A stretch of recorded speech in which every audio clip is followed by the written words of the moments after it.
आप सबको जय मसीह के परमेश्वर का धन्यवाद देते सारी बातों के लिए, आज की सुबह के लिए, सुंदर समय के लिए। आइए आज के वचन में जाएंगे। पवित्र शास्त्र बाइबल 5 अध्याय 8 वचन में पढ़ेंगे। मत्ती 5:8। धन्य है जिनके मन शुद्ध हैं, क्योंकि वे परमेश्वर को देखेंगे। ये पहाड़ी उपदेश, ये पवित्र वचन जो यीशु मसीह के स्वयं यीशु मसीह के मुंह से कहे गए, मैं धन्यवाद देता हूँ और परमेश्वर के पवित्र वचन के पढ़े सुने समझे और कबूल की जाने पर परमेश्वर की आशीष हो। आमीन। आज 2025 12 फरवरी, आज भारत देश के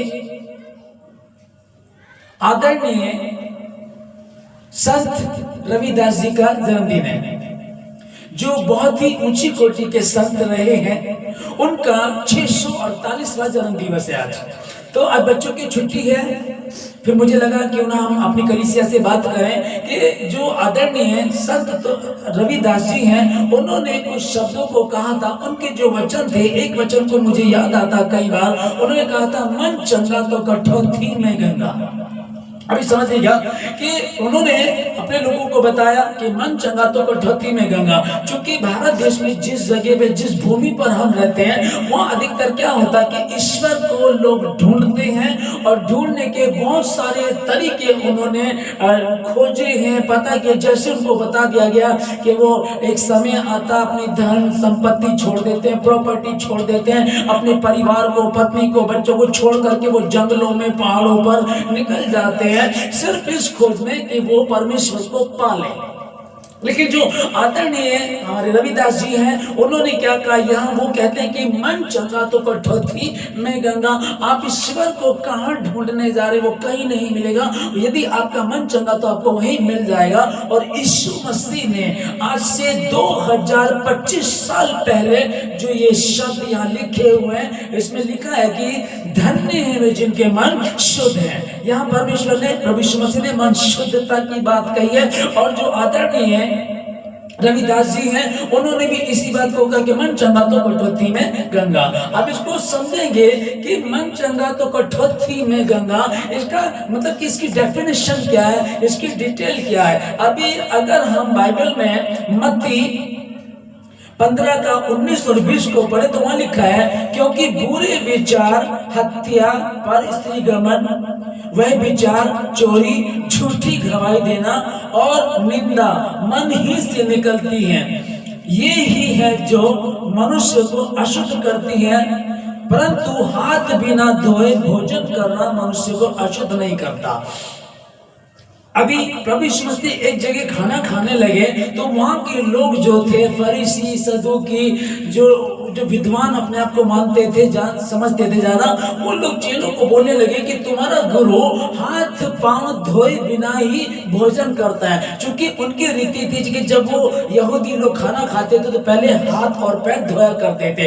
इस रीति से तब प्रभु यीशु मसीह ने उनसे कहा कि हाथ धोए बिना भोजन करने से कोई फर्क नहीं पड़ता, मन इंसान को वो अशुद्ध नहीं करता। लेकिन अशुद्ध कौन करता, जो भीतर से निकलता है। भीतर से कहां से निकलता, आप एक चोर बैंक लूटने की प्लानिंग करता तो कहां सबसे पहले विचार कहां था, मन में। कोई स्त्री के साथ, कोई पुरुष के साथ कुछ गलत काम करना चाहते, सब कहां से शुरू होते हैं, ये सब शुरू होते हैं मन में, यहीं से सब शुरू होते हैं। और उसी के लिए प्रभु ने कहा कि ये वह विचार, झूठी गवाहियों को देना, दूसरे को धोखा देना, किसी स्त्री के बारे में गलत विचार रखना, किसी पुरुष के बारे में गलत विचार रखना, ये सब कहां से निकलते हैं, मन ही से निकलते हैं। और इसलिए प्रभु यीशु मसीह ने कहा कि धन्य है वे जिनके मन शुद्ध है।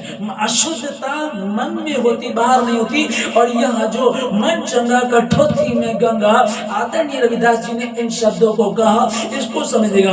कठौती, एक रविदास जी कहते हैं कि वो चमड़े का काम किया करते थे, तो वो अपने काम को करते थे। उनके पास एक कठौती, एक कटोरा रखा हुआ होता था, उसमें जिसमें पानी होता था, वो उस चमड़े को भिगोया करते थे। चमड़ा क्या मतलब कि जानवरों की खाल से बना हुआ चमड़ा और उसमें कितनी बदबू होती है, वो उस कठौती में भिगोया करते, धोया करते थे। जितना मैंने बुजुर्गों से सुना, इसके बारे में ज्यादा मैंने पढ़ा नहीं है, लेकिन मैंने जो अपने विद्वानों से, बुजुर्गों से, संतों से सुना वो यही है कि वो उस कठौती में चमड़े को धोया करते थे। जब उन्होंने उसको धोया करते थे तो उसी में ये कहानी है कि एक ब्राह्मण जाति का व्यक्ति दूर गंगा में स्नान करने जाता है, लेकिन जो रविदास जी हैं वो वहीं अपने काम पर ही रहते हैं, तो उन्होंने उस गंगा को वहीं अपनी कठौती में ही बुला दिया था। इसके कंपैरिजन में बताता हूं आप लोगों को कैसे कि मन चंगा तो कठौती में गंगा। तो अगर मन स्वच्छ है, शुद्ध है, तो आपको दूर कहीं जाने की आवश्यकता नहीं है। अगर आप शुद्ध हैं तो गंगा आपकी कठौती में ही आ जाएगी, आपके पास ही आ जाएगी। और यीशु मसीह ने यही कहा था कि जिन धन्य है जिनके मन शुद्ध है। अभी यिर्मयाह की पुस्तक को हम लोग पढ़ते हैं, यीशु मसीह से आने से कोई 600 वर्ष पूर्व की ये बात है। ये अभी यिर्मयाह 17 का 9 में लिखा है, मन तो सब वस्तुओं से अधिक धोखा देने वाला होता है, उसमें असाध्य रोग लगा है, उसका भेद कौन समझ सकता है। मन असाध्य रोगों से ग्रस्त है। असाध्य अर्थात जिसका कोई इलाज नहीं है। मन ऐसे असाध्य रोगों से घिरा हुआ, ग्रस्त है, जिसका इलाज है ही नहीं। ये यिर्मयाह 17 का 9 है। और 10 में देखिए क्या लिखा है, मैं यहोवा मन को खोजता और हृदय को जांचता हूं। परमेश्वर मन को खोजता, हृदय को जांचता है। परमेश्वर बाहरी रूप को नहीं देखता, परमेश्वर भीतरी रूप को देखता है। परमेश्वर आपके ऊपर को नहीं देखता, आप गोरे हैं, आप ऊंची जाति के हैं, आपने बहुत अच्छे कपड़े पहन रखे हैं, बहुत अच्छे पढ़े लिखे, इस बात को परमेश्वर नहीं देखता। क्योंकि हम सुनते भी कई बार कि कुछ लोग मगरमच्छ के आंसू रोते हैं। मगरमच्छ मतलब कि वो दिखता है कि वो रो रहा, परंतु वो रोता नहीं है। अब इसको समझिएगा, यहाँ परमेश्वर क्या कह रहा है, मैं यहोवा मन को खोजता और हृदय को जांचता हूं, ताकि प्रत्येक जन को उनके चाल चलन के अनुसार, अर्थात उनके कामों के अनुसार फल दूं।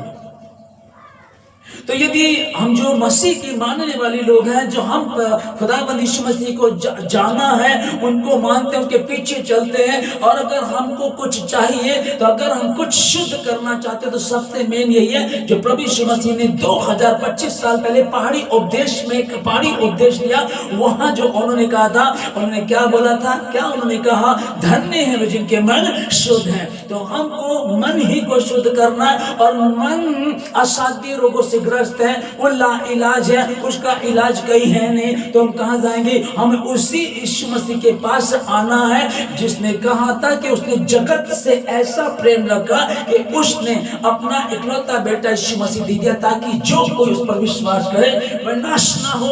अब हम कैसे समझेंगे जो असाध्य रोग लगा है, जिसका इलाज ही नहीं है। अगर किसी चीज का इलाज नहीं है, तो उस ला इलाज का इलाज है मसीह यीशु पे। हम देखते हैं कि जब लाजर का मित्र यीशु मसीह होता है, और यीशु मसीह को खबर दी जाती कि तेरा मित्र लाजर बीमार है। उन एक दिन नहीं जाता, 2 दिन नहीं, 3 दिन नहीं, अब वो चौथे दिन जाता। और चौथे दिन जाने के बाद भी समझेगा, वहां के लोग कहते हैं कि 4 दिन के मरे हुए को कोई भी जिंदा नहीं कर सकता। तो ला इलाज का इलाज यीशु मसीह है। वो 4 दिन के मृतक को भी जिंदा कर देता है। उसने लाजर को 4 दिन के मृतक लाजर को जिंदा कर दिया था। तब वो ला इलाज जो हृदय में, जो मन में, सोच में, विचारों में जो गंद है, जो गड़बड़ी है, जो अशुद्धता है, वो उसको दूर कर सकता है। जब तुम उससे मांगो, लिखा कि मांगो तो तुम्हें दिया जाएगा। जब तुम खटखटाओगे, उसके द्वार को खटखटाओगे, तो वो खोलेगा। और जब वो खटखटाता है तो तुमको खोलना पड़ेगा, और फिर तुम आपस में बैठ करके संगति कर सकते हो। मैं तो बहुत पापी हूँ, मैंने तो बहुत गलत काम किए हैं, तो कोई बात नहीं। प्रभु कह रहा, आओ हम आपस में वाद विवाद करें। तुम्हारे अधर्म के काम भले ही लाल रंग के ही क्यों ना हो तो वो हीन के समान श्वेत हो जाएंगे। ये कौन कह रहा है? स्वयं परमेश्वर कह रहा है। फिर प्रभु कहता है कि भजन संहिता में उस बात को बोल रहा है कि टूटा मन परमेश्वर के योग्य बलिदान है। हे परमेश्वर, तू टूटे और पिसते हृदय को तुच्छ नहीं जानता।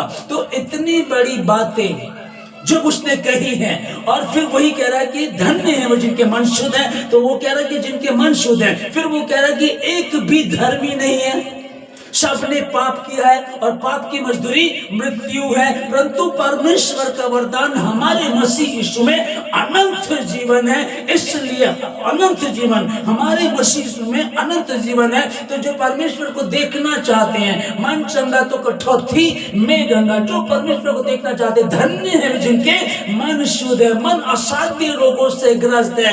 मन तो धोखा देने वाला है, मन तो धोखेबाज है। अब क्या करेंगे? उसी मन को शुद्ध वो कर सकता है जब हम कहें, हे प्रभु मैं पापी हूं, मैंने गुनाह किया, मुझे क्षमा कर दे, मुझे धो दे, मुझे शुद्ध कर दे। और परमेश्वर कहता है जा, तेरे पाप क्षमा हुए। दो व्यक्ति मंदिर में प्रार्थना करते, एक व्यक्ति जो धर्मी है वो आता है और प्रभु को कहता है, हे प्रभु मैं तेरा धन्यवाद देता हूँ कि मैं सप्ताह में 2 बार उपवास रखता हूँ, कमाई का सब कमाइयों का 10वां अंश देता हूँ, और मैं प्रभु में से ये जो चुंगी लेने वाला खड़ा ही पापी, मैं इसकी तरह बिल्कुल भी नहीं हूँ। फिर दूसरा व्यक्ति जो पापी होता है वो प्रार्थना करता है और लिखा है कि छाती पीट पीट कर, पहले लिखा है कि स्वर्ग की और आंखें उठाना भी नहीं चाहा और छाती पीट पीट करके प्रार्थना करने लगा। और प्रभु ने कहा उसको, हे प्रभु मैं पापी हूँ, मैं गुनहगार हूँ, मैं इस योग्य नहीं कि मैं तेरे मंदिर में आ सकूं, मैं इस योग्य नहीं मैं तेरी और अपनी आंखों को उठा सकूं। और लिखा है कि परमेश्वर ने उसको क्षमा किया। लिखा है कि वो पहले वाला नहीं पर दूसरे वाला जो चुंगी लेने वाला पापी था, जब इसने क्षमा मांगी, तौबा की, तो परमेश्वर ने इसको शुद्ध कर दिया, इसको क्षमा कर दिया। धन्य है वो जिनके मन शुद्ध है। मन तो साथी रोगों से ग्रस्त है। अब कैसे बचेंगे? कौन बचाएगा? उसके समीप जाएंगे, वो शुद्ध कर देगा। और उसने कहा 38 वर्ष से एक व्यक्ति बीमार था, बड़ी भयंकर बीमारी से रोगी था वो, और यीशु मसीह के पास जाते हैं, उसको बोलते हैं उठ खड़ा हो, अपनी खाट उठा और चल फिर। वो चल फिरने लगता है। फिर लिखा है कि यूहन्ना 5:14 में प्रभु उसको मंदिर में मिल करके कहता, देख तू जो शुद्ध हो गया, देख तू जो चंगा हो गया, फिर पाप ना करना। अब कैसे रहेंगे? अब जब हम संसार में रहते हैं, कोई गाली निकाल रहा, कोई झूठ बोल रहा है, कहीं कोई निगाहों से गलत चीज हम देख लेते हैं, गलत कर जाते हैं, सोच गलत हो जाती है। प्रतिदिन हमारा परमेश्वर हमारे साथ रहता। प्रतिदिन जब हम भीतरी कक्ष में जाएं, प्रार्थना करें, और जो सहायक पवित्र आत्मा हमको दिया गया, जब उसको लेकर के चलेंगे तो निश्चय ही हम आशीषित होंगे, विजयी होंगे, शुद्ध होंगे, क्योंकि ये परमेश्वर ने कहा है। भजन संहिता 34:4 में लिखा है, जिनके काम निर्दोष और हृदय शुद्ध है, जिसने अपने मन को व्यर्थ बातों की ओर नहीं लगाया और न कपट से शपथ खाई है। जो झूठी कसम खाते हैं और मन में कपट रखते हैं, वो तेरे मंदिर में कौन रहेगा? कौन रहेगा? और इब्रानियों 12:14 में लिखा है, सबसे मेल मिलाप रखो और उस पवित्रता के खोजी हो जिसके बिना कोई प्रभु को कदापि ना देखेगा। ये इसको समझेगा कि हमने एक बात हमारे तक पहुंचा दी गई, एक वचन हमको मालूम पड़ा, धन्य है जिनके मन शुद्ध है। ये यीशु मसीह ने 2025 साल पहले कहा, और 648 साल पहले या 600 साल पहले आदरणीय रविदास जी ने कहा, मन चंगा तो कटौती में गंगा। अब ये बातें हम तक पहुंची, हमने इनको सुना, तो अभी मन चंगा तो कटौती में गंगा, ये कैसे हो सकता है? ये इब्रानियों 12:14 जो हमने पढ़ा, सबसे मेल मिलाप रखो और उस पवित्रता के खोजी हो जिसके बिना कोई प्रभु को कदापि ना देखेगा। धन्य है वे जिनके मन शुद्ध है, क्योंकि वो परमेश्वर को देखेंगे। हम परमेश्वर की खोज में, मैं पहाड़ों पर जाऊंगा, जंगलों में जाऊंगा, परिवार को छोड़ दूंगा, पत्नी को छोड़ दूंगा, अब कुछ कहीं मन नहीं लगता, मैं परमेश्वर की खोज में निकल जाऊंगा। आप नहीं ढूंढ सकते। आपके लिए गुड न्यूज है कि वो परमेश्वर आसमान को छोड़ करके जमीन पर आया और वो खोज रहा है आपको। उसने ढूंढ लिया और उसने मनुष्य से प्रेम किया। उसे इस दुनिया को बनाने वाला परमेश्वर, इसका क्रिएटर वही यीशु मसीह, सब कुछ को बना दिया उसने। लेकिन वो सिर्फ किसको ढूंढ रहा? मनुष्य को ढूंढ रहा, क्योंकि उसी मनुष्य को उसने अपनी समानता में बिल्कुल शुद्ध और पवित्र बनाया था। ये अशुद्धता कब आई? जब उसने अनाज्ञाकारिता की और उसने तौबा नहीं की, माफी नहीं मांगी। पहले प्राणी आदम ने माफी नहीं मांगी, कहने लगा जो औरत तूने मुझे दी थी उसने किया। औरत से कहा तो उसने कहा जो सांप है उसने किया था। एक दूसरे पे एलिगेशन लगाने लगे। तो अशुद्धता जो है वो कैसे जाएगी? मैं कितना इस वचन को बोलूं, मनचंगा को धोती में गंगा लोग बोल रहे हैं। ओके, मैं कहूं जो मसीह लोगों का है, प्रभु यीशु मसीह ने पहाड़ी उपदेश कहे थे, उसमें 5:8 में लिखा हुआ, धन्य है जिनके मन शुद्ध है। तो कहाँ है? हम पढ़ रहे हैं, दीवारों पर लिख रहे हैं, अपने घर में लिख रहे हैं, लेकिन यदि उसके अनुसार नहीं चल रहे तो संभव नहीं है। प्रभु मैं तो पापी हूं। तो फिर चुंगी लेने वाले ने प्रार्थना की थी। 38 वर्ष के व्यक्ति को प्रभु यीशु मसीह ने चंगा किया था। वो तुमको भी कर सकता, तुमको भी कर सकता है। पर करना क्या होगा? इतना करना है कि जैसे आदम ने गलती की वैसे तुम मत करना। यीशु मसीह यशाया 1:18 में कहता है कि आओ हम आपस में वाद विवाद करें। तुम्हारे अधर्म के काम चाहे कितने ही तुम्हारा मन चाहे कितने अशुद्ध क्यों ना, वो शुद्ध हो जाएगा जब तुम मेरे पास आओगे। तो कैसे होगा? प्रभु समझ में ना, चिंता मत करो। जैसे एक पानी है, आप सूखे हो, बाहर खड़े हो, जैसे जितना पानी में आप जाओगे, आप आधे पैर अपने पानी में डाले, आप उतने गीले हो जाओगे। घुटनों तक गए उतने गीले हो जाओगे, इतने गए और गीले, इतने गए गीले। जितना आपस में जाओगे उतने गीले होते चले जाओगे। और अगर आपने पूरी डुबकी लगा दी तो पूरे के पूरे आप गीले हो जाते हो। उसी प्रकार से मसीह यीशु में, उसके वचनों में, प्रार्थना में, उपवास में, पवित्रता में आप ऐसे चलेंगे तो तुमको शुद्ध कर दे। पहले यूहन्ना 3:2 में लिखा है, हे प्रियो अब हम परमेश्वर की संतान हैं। ध्यान से समझिएगा, यीशु मसीह ने क्या कहा? आओ हम आपस में वाद विवाद करें। धन्य है जिनके मन शुद्ध है। तो जो स्वस्थ हो गया, फिर पाप मत करना। वो जो धर्मी व्यक्ति धर्मी दर्शा था अपने आप को, वो नहीं, पर जो चुंगी लेने वाला था वो ही आशीष पा करके गया, वो ही शुद्धता लेकर के गया। और यहाँ पहला यूहन्ना 3:2 में लिखा है, हे प्रियो अब हम परमेश्वर की संतान हैं और अभी तक यह प्रकट नहीं हुआ कि हम क्या होंगे। इतना जानते हैं कि जब वह प्रकट होगा तो हम उसके समान होंगे, क्योंकि उसको वैसा ही देखेंगे जैसा वह है। हालेलुया। इसकी गहराई को समझिएगा, जब वो प्रकट होगा तो उसको देखेंगे और उसको वैसा ही देखेंगे जैसा वो है, अर्थात वो शुद्ध है। अब हम परमेश्वर की संतान हैं। और हम जब परमेश्वर की संतान, कैसे अब हम परमेश्वर की संतान हैं? जब अशुद्धता दूर हो गई।